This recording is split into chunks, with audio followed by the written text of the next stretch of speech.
kita sampai dengan siang hari ini masih melihat ya ada aksi yang berlangsung di beberapa kota besar, di beberapa wilayah, termasuk juga di Jakarta dan kota-kota lain.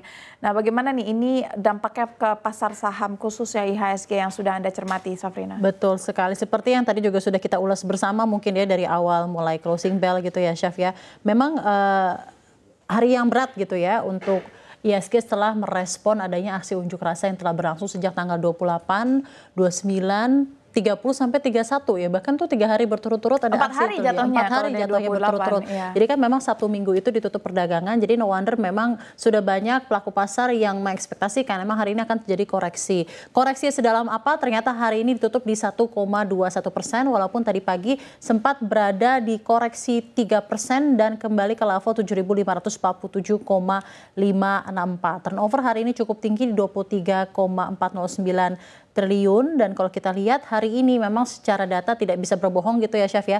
Ada 539 emiten yang mengalami pelemahan dan hanya 100-an saja yang berhasil menguat. Tapi pada kenyataannya tadi di sekitar jam 10 pagi kan memang ada rilis dari BPS gitu ya, bahwa ternyata data-data ekonomi secara fundamental yang ada di Indonesia selama bulan Agustus itu memang menunjukkan keadaan ekonomi secara fundamental cukup baik gitu ya. Jadi data-data BPS yang disampaikan seperti yang juga sempat disampaikan oleh Menko Airlangga Hartarto dia tadi di pembukaan perdagangan pada 9 pagi tadi, PMI itu di level 51,5 dan ini level tertinggi sejak beberapa bulan terakhir. Lalu inflasi di bulan Agustus itu di rentang 2,5 plus minus 1%, tepatnya di 2,31%, dan month-to-month juga masih dengan baik. Di satu sisi CADEV posisi neraca perdagangan itu surplus di 4,18 miliar dolar yang menunjukkan neraca perdagangan kembali lagi surplus beruntut selama lebih dari 60 bulan.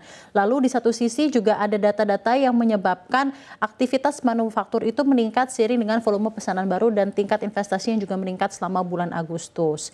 Jadi memang apa yang disampaikan itu bukannya tidak menyepelekan masyarakat, tapi memang keadaannya berdasarkan apa yang disampaikan oleh BPS dan juga Menko Airlangga Hartarto, secara makroekonomi, data-data ekonomi ini masih menunjukkan ketahanan fiskal dan ketahanan ekonomi yang baik gitu ya untuk fundamental ekonomi Indonesia.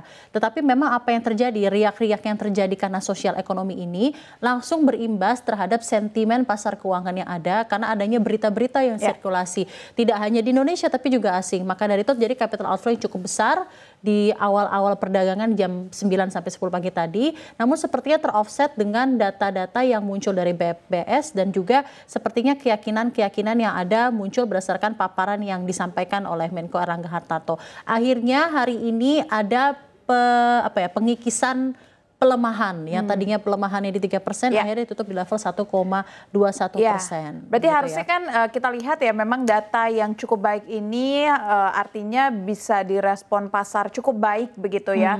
Walaupun memang aksi demo ini sedikit banyak masih lebih menentukan karena kembali lagi investor itu akan masuk ke dalam negeri, akan masuk ke pasar kita kan kalau melihat kestabilan ekonomi kita. Walaupun kondisi ekonomi kita secara makro baik, tetapi kondisi di pasar di lapangan tidak baik-baik saja, maka investor juga akan berpikir panjang, akan memiliki sentimen sendiri sehingga tidak heran kalau hari ini masih terus ada dalam tren negatif gitu. Dan kalau dibilang ini aksi profit taking ya level tertingginya belum sempat kembali disentuh lagi gitu. Jadi memang koreksi ini karena serta-merta terdalam karena demo. Lalu apalagi yang bisa diperhatikan singkat saja, Safrina? Satu hal lagi yang menarik juga untuk kita perhatikan di sini sebenarnya juga ada sentimen global yang juga mungkin membuat investor dari luar negeri juga sepertinya wait and see untuk menanamkan investasinya di pasar emerging market seperti Indonesia, karena memang secara beruntun gitu ya, lagi-lagi indeks saham di kawasan Asia termasuk Indonesia itu secara tren hari ini melemah karena terpengaruh putusan pengadilan banding Fed Amerika Serikat yang menyatakan bahwa sebagian besar tarif timbal balik Trump itu sebenarnya ilegal. Jadi ada banyak ketidakpastian juga di global yang juga semakin menyelimuti koreksi yang ada di perdagangan IHSG di hari ini. Di satu sisi yang bisa kita pantau di sini juga adalah mengenai data-data yang menopang perekonomian nasional itu tidak serta-merta mencerminkan apa yang terjadi di lapangan gitu ya. Jadi memang kalau dikata ya sudah pertumbuhan ekonomi 5,12%, tapi data mikronya juga menunjukkan bahwa adanya lapangan pekerjaan yang terkikis, adanya layoff dan juga adanya daya beli masyarakat yang menurun, itu sepertinya menunjukkan bahwa pertumbuhan ekonomi secara fundamental itu tidak memiliki ripple effect yang baik ke bawah, gitu ya. Itu dan jadi ini ada menimbulkan ketidakstabilan yang ada secara sosial dan ekonomi Iya. dan juga akhirnya menimbulkan aksi unjuk rasa yang terjadi sekarang. Itu yang paling penting ya. Jadi kalau memang ada pertumbuhan ekonomi, harapannya bisa dirasakan Oleh sampai semuanya, langsung ke betul. piring masyarakat. Nah, ini yang menjadi problemnya adalah tidak dirasakan langsung ke piring masyarakat.